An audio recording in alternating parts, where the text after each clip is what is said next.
सिने ink podcast. नमस्कार, आदाब। किताब कॉलम के साथ मैं हूं अचला शर्मा। बातें किताबों की और किताबें लिखने वालों की।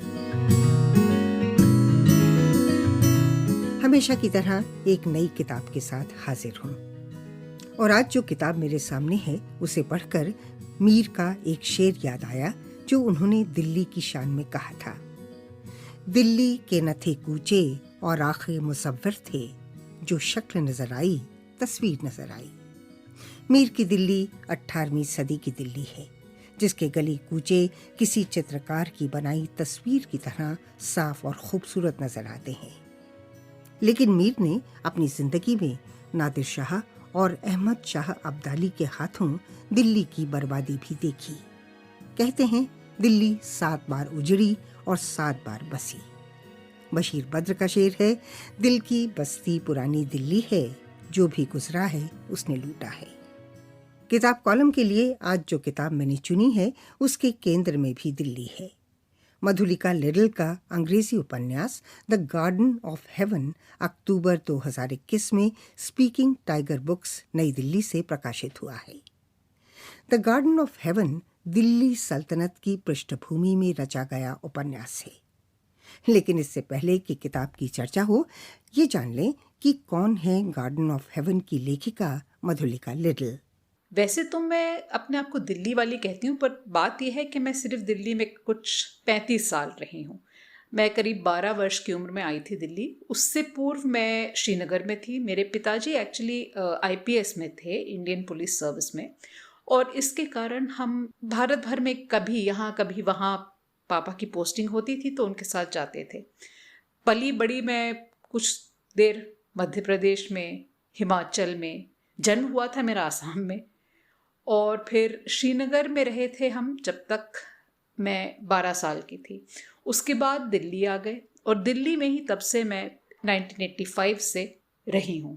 पर फिर भी मुझे लगता है कि मैं दिल्ली वाली ही हूँ। दिल्ली से मेरा बहुत गहरा नाता है और बहुत प्यार है दिल्ली से मुझे। मैं लिखती हूँ, लिखना मेरा पेशा है एक तरह से, मेरा प्यार भी है लिखना। उससे पहले मैं करीब 14 साल तक कॉर्पोरेट वर्ल्ड में रही हूँ। ट्रेनिंग थी मेरी हॉस्पिटैलिटी में, होटल मैनेजमेंट किया था मैंने और 4 साल हॉस्पिटैलिटी इंडस्ट्री में बिताया।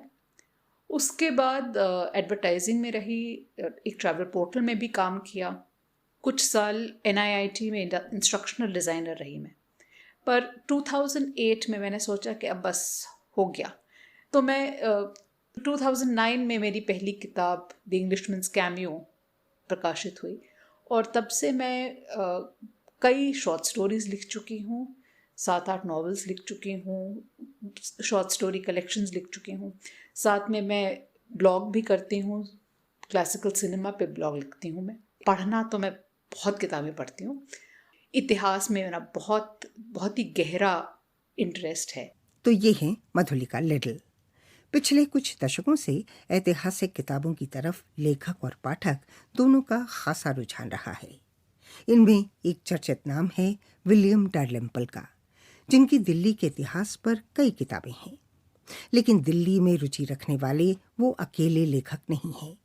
दिल्ली के इतिहास, उसकी ऐतिहासिक इमारतों और सांस्कृतिक धरोहर के बारे में पिछले कुछ वर्षों में बहुत सी पुस्तकें छपी हैं। इनमें ज्यादातर किताबें नॉन फिक्शन हैं। मधुलिका लिटिल की किताब फिक्शन है, उपन्यास, और इसलिए यहाँ मैं 2 उपन्यासों का जिक्र खास तौर पर करना चाहूंगी। पहला है अहमद अली का उपन्यास ट्वाइलाइट इन दिल्ली, जो 1940 में प्रकाशित हुआ था। ट्वाइलाइट इन दिल्ली 20वीं सदी के आरंभिक 2 दशकों में पुरानी दिल्ली के मुसलमानों की बदलती जिंदगी की तस्वीर है। दूसरा है खुशवंत सिंह का उपन्यास दिल्ली, जिसमें नादिर शाह से लेकर इंदिरा गांधी की हत्या के बाद हुए सिख विरोधी दंगों तक की दिल्ली का राजनीतिक, सामाजिक और सांस्कृतिक इतिहास एक साथ सिमटकर आ गया है। मधुलिका लिटिल ने मध्यकालीन दिल्ली के इतिहास में झांकते हुए 2 सदियों के घटनाक्रम को अपने उपन्यास द गार्डन ऑफ हेवन का आधार बनाया है। तो सवाल उठता है कि उन्हें किस ऐतिहासिक पुस्तक ने प्रेरित किया? मधुलिका लिटिल। जिस किताब ने मुझे सबसे ज़्यादा प्रभावित किया वो इंडियन किताब नहीं है, वो एक इंग्लिश हिस्ट्री की किताब है। और ये एक उपन्यास है जिसका नाम है सॉरम। इसके लेखक हैं एडवर्ड रदरफोर्ड। सॉरम सॉल्सबरी नामक शहर के बारे में है। और एडवर्ड रदरफोर्ड ने इसमें दिखाया है कि कैसे एक परिवारों का समूह है, एक काल्पनिक परिवार है, 4-5 परिवार हैं, और कैसे जैसे जैसे सॉरम का अपना इतिहास बदलता है, जैसे जैसे घटनाएं बदलती हैं, जैसे जैसे वहाँ के जो लोग राज्य करते हैं वो बदलते हैं, कैसे उसका प्रभाव इन परिवारों पे भी पड़ता है। आम परिवार हैं, एक आदमी है जो इमारतें बनाता है, कोई और आदमी है जो मिस्त्री है, पर कैसे सौरम के बदलने से उन पे भी असर पड़ता है। कहानी बहुत ही दिलचस्प है और बहुत लंबी है। शुरू होती है आइस एज में और चलती है 1984 तक। मतलब कुछ चंद सदियों की बात नहीं, कई हजार सालों की बात है। तो ये किताब मैंने पढ़ी थी जब मैं शायद कुछ 16-17 साल की थी। इससे काफ़ी फैसिनेटेड थी कि ये कितनी बढ़िया किताब लिखी है। और मेरे जहन में कहीं वो बात घुस गई थी कि किसी दिन अगर मैं लेखक बनूं तो मुझे इस किस्म की किताब लिखनी है। मधुलिका लिटिल, जो कहती हैं कि द गार्डन ऑफ हेवन लिखते समय उनके मन में कहीं एडवर्ड रदरफोर्ड का एपिक उपन्यास सॉरम था। बहरहाल, the garden of heaven Madhulika की पहली किताब नहीं है। इससे पहले उन्होंने बहुत सी कहानियां और उपन्यास लिखे हैं जो छपे हैं। सबसे चर्चित और लोकप्रिय किताबें हैं मुजफ्फर जंग सीरीज की, जिसके तहत कई कहानियां और उपन्यास प्रकाशित हो चुके हैं। लेकिन जिन लोगों ने उनकी ये किताबें नहीं पढ़ी वो ज़रूर जानना चाहेंगे कि आखिर कौन है मुजफ्फर जंग। मुजफ्फर जंग एक मुगल अमीर हैं, 25 साल के हैं और दिल्ली में रहते हैं शाहजहां के ज़माने में। मतलब 1656 में शाहजहां ने अपना कैपिटल आगरा से दिल्ली शिफ्ट किया था और उसी वक्त मुजफ्फर रहते हैं दिल्ली में। और मुजफ्फर एक बहुत ही अनयूजुअल किस्म का कैरेक्टर है, बहुत ही कुछ थोड़ा मैवरिक है, मतलब दूसरों से हट के औरतों की बहुत इज्जत करते हैं, औरतों की अकल की बहुत इज्जत करते हैं, जो थोड़ा शायद अभी भी बहुत अनयूजुअल है। और मुजफ्फर का सबसे बड़ा वर्च्यू है वो है कि वो बहुत ही एगैलिटेरियन है। वो सबको अपने जैसा समझते हैं, किसी को छोटा बड़ा वो भेदभाव नहीं करते हैं उनमें। तो उनके सबसे अच्छे दोस्त हैं एक बोटमैन जिसका नाम है सलीम। और इसी तरह मुजफ्फर के और भी दोस्त हैं जो यहाँ वहाँ छोटी छोटी चीज़ों में काम करते हैं। और मुजफ्फर अपनी अकल इस्तेमाल कर करके बहुत सारे अलग अलग किस्म के मिस्ट्रीज सॉल्व करते हैं, क्राइम सॉल्व करते हैं। तो पहला उपन्यास था मुजफ्फर जंग वाला, द इंग्लिशमैन्स कैमियो। ये इनफैक्ट मेरी पहली किताब भी थी। इसके बाद एक शॉर्ट स्टोरीज का कलेक्शन आया जिसका नाम था the eighth guest and other Muzaffar जंग मिस्ट्रीज। तीसरी जो किताब थी वो थी एनग्रेव्ड इन स्टोन, जिसमें मुजफ्फर जंग ताजमहल में एक मिस्ट्री सॉल्व करते हैं और आगरा में भी साथ साथ। और आखिरी बुक जो थी, चौथी बुक, वो है crimson city. Crimson city Delhi में है सेट, और उसमें मुजफ्फर 3-4 क्राइम्स सॉल्व करते हैं, एक सीरियल किलर का भी। मुजफ्फर जंग सीरीज में 17वीं सदी के मुगल बादशाह शाहजहां का ज़माना है, यानी भारत और ख़ासतौर पर दिल्ली के इतिहास में मधुलिका लिटिल की रुचि पहले से रही है। फ़र्क यह है कि द गार्डन ऑफ हेवन जासूसी या मर्डर मिस्ट्री की कहानी नहीं है। इसमें उन्होंने 12वीं सदी से 14वीं सदी की दिल्ली की ऐतिहासिक उथल-पुथल को अपनी पृष्ठभूमि बनाया है और उस पर कुछ काल्पनिक पात्रों के सहारे एक उपन्यास की रचना की है। हिस्टोरिकल फिक्शन मधुलिका लिटिल को क्यों आकर्षित करता है?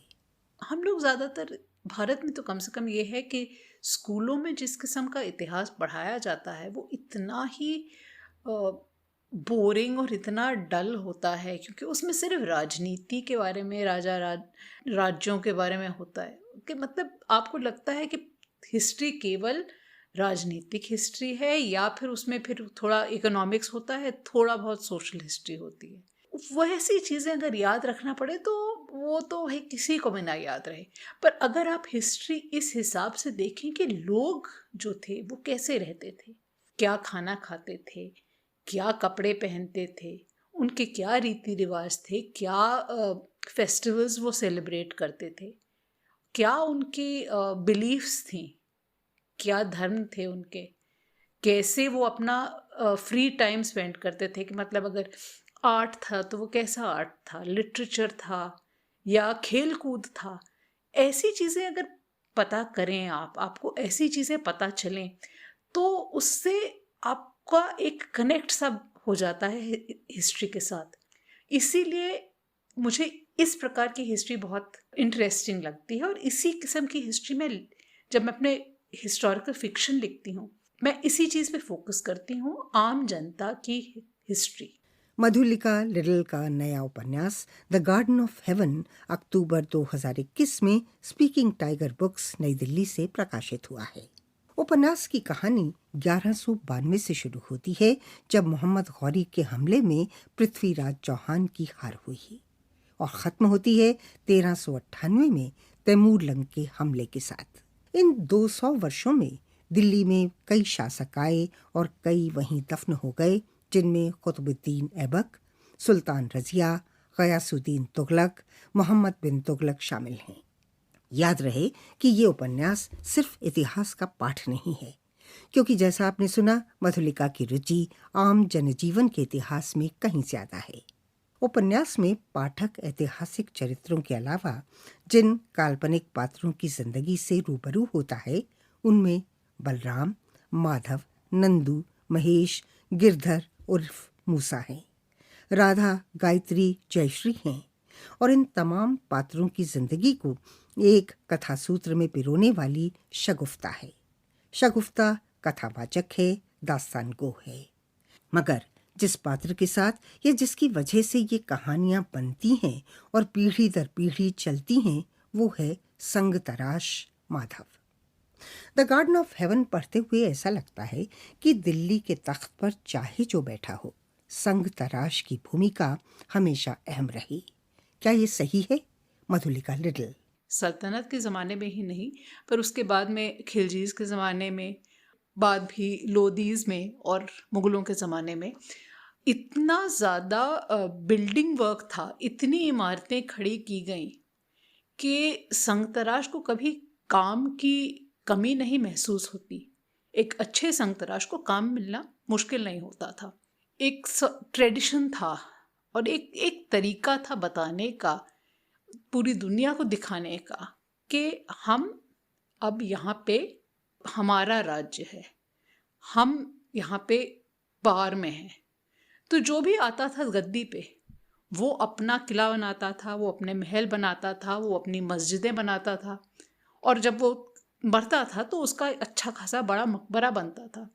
तो जितने आप इमारतें बनाएं उसमें वो आपका एक आपकी पार का एक रिफ्लेक्शन था, दिखाता था कि जो आदमी जिसने बनवाई हैं ये सारी चीज़ें, उसका महत्व बहुत है। सो इसीलिए दिल्ली में अगर आप भी आज भी देखें तो दिल्ली में 2000 से ज़्यादा इमारतें हैं मध्यकालीन और उसके बाद की, मतलब जो हिस्टोरिकल मॉन्यूमेंट्स हैं, इंटैक्ट की जो लिस्टिंग है उसमें 2000 से ज़्यादा हिस्टोरिकल मॉन्यूमेंट्स हैं दिल्ली में। तो उसी से आप अंदाज़ा लगा सकते हैं कि ये तो हैं मॉन्यूमेंट्स जो आज भी दिखते हैं। कितने उसमें से कितने ओरिजिनली थे और कितनों को डिस्ट्रॉय कर दिया गया, वो और कितने ज़्यादा होंगे। तो हाँ, जब इतनी इमारतें बन रही थी तो संगतराश का महत्व तो था ही। इतिहास साक्षी है कि जो भी दिल्ली के तख्त पर बैठने की ख्वाहिश लेकर आया, उसने नई इमारतों के रूप में अपनी सत्ता की छाप छोड़नी चाहिए। आप ये पॉडकास्ट लंदन के मशहूर डिजिटल हब सिने इंक के माध्यम से सुन रहे हैं। हम फेसबुक, इंस्टाग्राम, ट्विटर, यूट्यूब के अलावा और दूसरे कई प्लेटफॉर्म्स पर भी मौजूद हैं। मुमकिन हो तो वेबसाइट पर भी तशरीफ लाइए, cineinc.com। The garden of haven उपन्यास का एक मुख्य पात्र माधव संगतराश है। माधव अपनी जिंदगी के आखिरी दौर में पत्थर को तराश कर नक्काशी करके एक बाग की कलाकृति यानी फ्रीज बनाता है और उसे गार्डन ऑफ हेवन का नाम देता है। गार्डन ऑफ हेवन पाषाण कला का अद्भुत नमूना है और माधव यह कलाकृति सुल्तान रजिया को भेंट करना चाहता है। क्यों? माधव जो फ्रीज बनाता है, द गार्डन ऑफ हेवन जिसका नाम है, उसके थ्रू मैं ये दिखाना चाहती थी कि माधव में बहुत स्किल है, बहुत टैलेंट है, बहुत अच्छा संग तराश है वो। पर साथ साथ मैं ये भी दिखाना चाहती थी कि उसमें ये सेंसिटिविटी है कि वो पहचाने कि रज़िया सुल्तान सचमुच एक बहुत काबिल औरत थी और बहुत ही उसमें एबिलिटी थी कि वो अच्छी सुल्तान हो। और रज़िया को वो मौका नहीं मिला। रज़िया का पूरा रेन ही 3 साल का था और इस बीच में भी उसको इतनी ऑब्स्टिकल्स फेस करनी पड़ी, उसको हर तरफ से इतनी ऑपोजिशन हुई उसकी।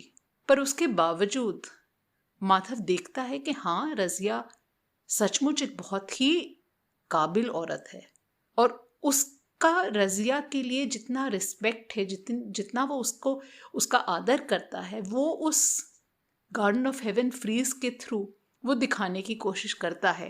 पर इसमें एक राजनीतिक मतलब भी है।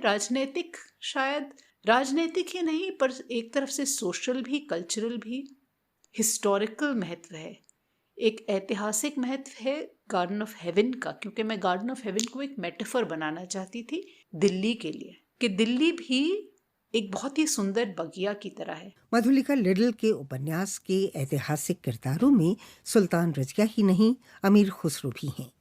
हजरत निजामुद्दीन औलिया के मुरीद अमीर खुसरो, वही अमीर खुसरो जिनकी शायरी सदियां पार करके आज भी गाने वालों की जबान पर हैं। आज रंग है री माँ रंग है, एरी सखी मोरे पिया घर आए, बहुत कठिन है डगरपन खटकी, और अम्मा मेरे बाबा को भेजो री जैसी रचनाएं हिंदुस्तान की मिट्टी में घुल मिल गई हैं। तो इससे पहले कि मधुलिका लिटिल से उनके ताज़ा उपन्यास पर कुछ और बातचीत हो, सुनिए द गार्डन ऑफ हेवन का एक अंश, जिसमें उपन्यास के एक युवा पात्र गिरधर और अमीर खुसरो के बीच गुफ्तगू है। सूर्यास्त का समय है और यमुना का किनारा है। Amir Khusro, thought Girdhar, looking at his companion with awe. Till a couple of days ago, he had only heard of this man through Yamini, and while it had seemed an interesting coincidence, he had not grasped the significance of it, of the man who had crossed the path of both him and his sister. But now he knew, and he was awestruck. He wished he could think of something to say, something intelligent or profound. But what burst from his lips was the most mundane of questions.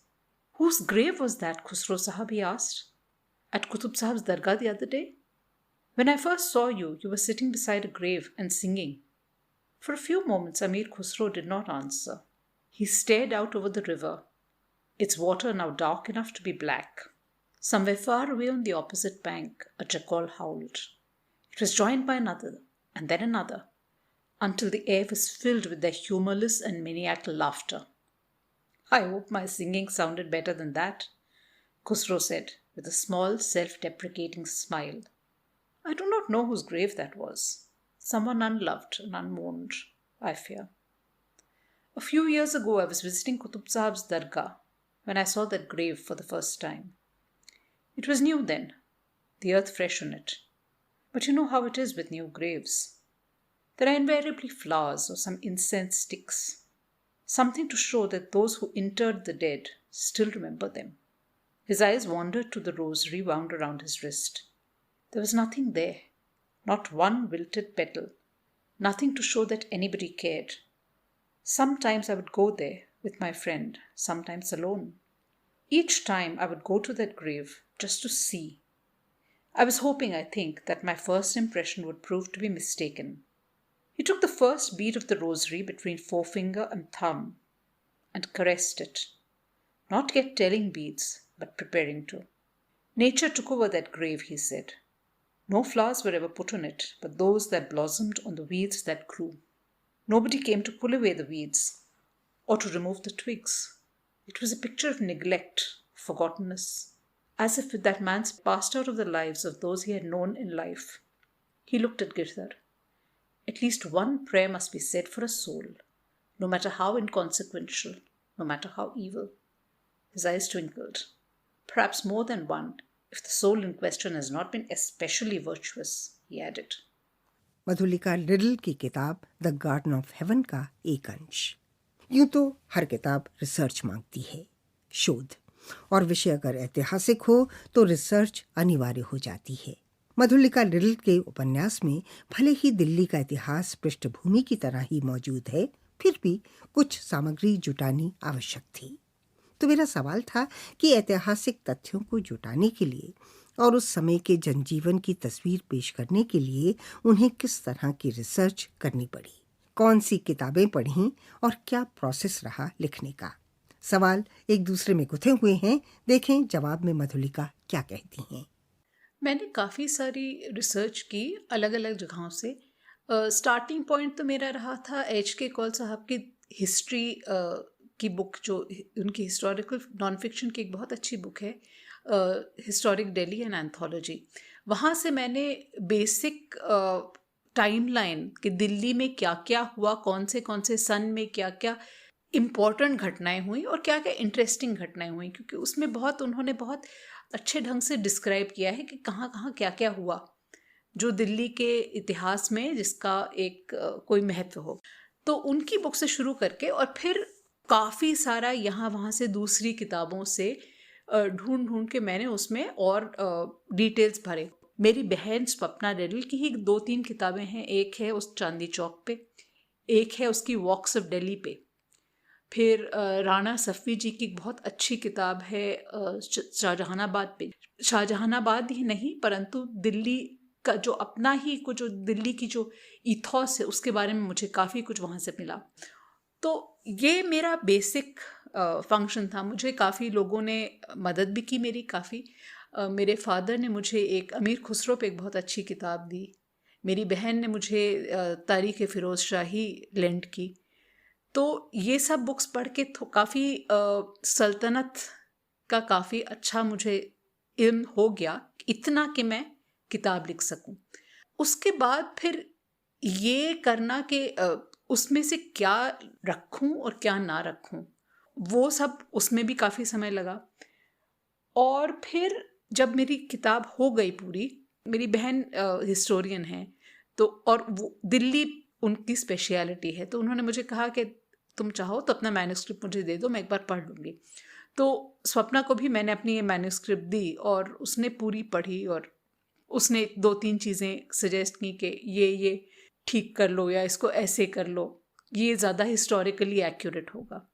तो जितना मुझे non fictional, जितने मुझे facts चाहिए थे वो मुझे आसानी से मिल गए। मुझे इतनी ज़्यादा डिटेल में जाने की ज़रूरत नहीं थी। फिक्शन में ये एक अच्छी स्वतंत्रता मिल जाती है कि अगर आपको कुछ फैक्ट ना मिले तो आप स्टोरी ऐसे मोड़ सकते हैं या आप एक स्टोरी को एक पॉइंट पे लाके छोड़ सकते हैं कि ठीक है, आप यहीं तक मैं करूँगी, इसके आगे नहीं करूँगी या इतने डिटेल में नहीं जाऊँगी। तो वो फिक्शन में आपको वो फ्लेक्सिबिलिटी मिल जाती है जो नॉन फिक्शन में नहीं मिलती है। इतिहास तथ्यों से लिखा जाता है और उपन्यास कल्पना का सहारा लेता है। हिस्टोरिकल फिक्शन यानी ऐतिहासिक उपन्यास लिखने वाले मानते हैं कि ऐतिहासिक तथ्यों और कल्पना के बीच का संतुलन बिठाना एक बड़ी चुनौती होती है। क्या मधुलिका को भी किन्हीं खास चुनौतियों का सामना करना पड़ा? काल्पनिक और ऐतिहासिक तत्वों के बीच में संतुलन बनाना मुश्किल है, क्योंकि मेरे लिए सबसे ज़्यादा मुश्किल ये बात है कि जब मैं रिसर्च करती हूँ तो कई बार बहुत सारी चीज़ें आती हैं मेरे दिमाग में कि अच्छा इसको भी डाल सकते हैं और इसको भी डाल सकते हैं, बहुत ही दिलचस्प चीज़ है, इससे कहानी बढ़ेगी, या ये छोटा सा डिटेल है, लोग कैसे रहते थे, क्या खाते थे, क्या पीते थे, उनके कपड़े कैसे थे, ये सब डिटेल्स हैं तो बहुत इंटरेस्टिंग, पर अगर आप कंट्रोल ना करें अपने आप को मैं राइटर की तरफ से बोल रही हूँ कि अगर राइटर कंट्रोल ना करे तो वो डिटेल्स बहुत ज़्यादा हो जाते हैं, और मेरे लिए वही एक मेन चुनौती है, क्योंकि मैं इतनी इंटरेस्टेड हूँ हिस्ट्री में और हिस्टोरिकल डिटेल्स में कि मैं वो डालना शुरू करती हूँ और फिर मुझे बहुत सारी एडिटिंग करनी पड़ती है उसको कम करने के लिए, क्योंकि मुझे कभी कभी लगता है कि स्टोरी तो बिल्कुल डूब ही गई सारी हिस्टोरिकल डिटेल के नीचे। तो हाँ, और अपने आप पे थोड़ा सा मुझे संयम बरतना पड़ता है कि भाई इतना ज़्यादा नहीं, थोड़ा कम थोड़ा कम। The garden of heaven Madhulika के दिल्ली केंद्रित 4 उपन्यासों की श्रृंखला में पहला उपन्यास है। इस उपन्यास में उन्होंने 2 सदियों के दिल्ली के इतिहास को समेटा है। चौथा उपन्यास भारत के विभाजन पर आकर खत्म होगा। लेकिन फिलहाल सवाल ये है कि दूसरा उपन्यास कब तक आने की उम्मीद है और वो दिल्ली के इतिहास को कहां से कहां तक ले जाएगा। मधुलिका लिटिल। ये मुझे पता नहीं है अभी तक कि गार्डन ऑफ हेवन के बाद वाला उपन्यास कब तक प्रकाशित होगा, क्योंकि अभी तक मैंने अपने पब्लिशर को दिया नहीं है इसका मैन्यूस्क्रिप्ट। शायद अगले साल के आसपास मैं दे दूंगी। पर इसमें कहानी चलेगी करीब 1400 से लेके 1550 के आसपास तक। ख़त्म होगी कहानी जिस दौर में अकबर गद्दी पे आते हैं। तो काफ़ी लंबी कहानी होगी ये भी, पर हाँ लिख रही हूँ, मज़ा आ रहा है लिखने में। उम्मीद है कि जब प्रकाशित होगी आपको भी मज़ा आएगा पढ़ने में। मधुलिका लिटिल, जिनका नया ऐतिहासिक उपन्यास द गार्डन ऑफ हेवन अक्टूबर 2021 को speaking tiger books new Delhi से प्रकाशित हुआ है। और अब किताब कॉलम के अंत में चर्चा उन किताबों की जो सन 2021 में खूब चर्चित रहीं और खूब पढ़ी गईं। जानकारी के साथ परवेज आलम। साल के आखिर में दुनिया का हर बड़ा अखबार और पब्लिशर अपनी मर्जी और अपनी पसंद के हिसाब से साल भर की सबसे ज़्यादा बिकने वाली किताबों का जिक्र करता है, और ये भी देखा जाता है कि ज़रूरी नहीं कि जो किताब अमेरिका में सबसे ज़्यादा पढ़ी गई है वो इंग्लैंड में भी उतनी ही पढ़ी जाएगी। फिर हर भाषा के रीडर या पाठक का अलग मिजाज होता है। खैर, सिने इंक क्योंकि लंदन बेस्ड कंपनी है और हमारे ज़्यादातर प्रोग्राम लंदन में ही रिकॉर्ड होते हैं, इसलिए मैंने अपने फेवरेट अखबार द गार्डियन के किताबों के सिलेक्शन को ज़्यादा अहमियत दी है।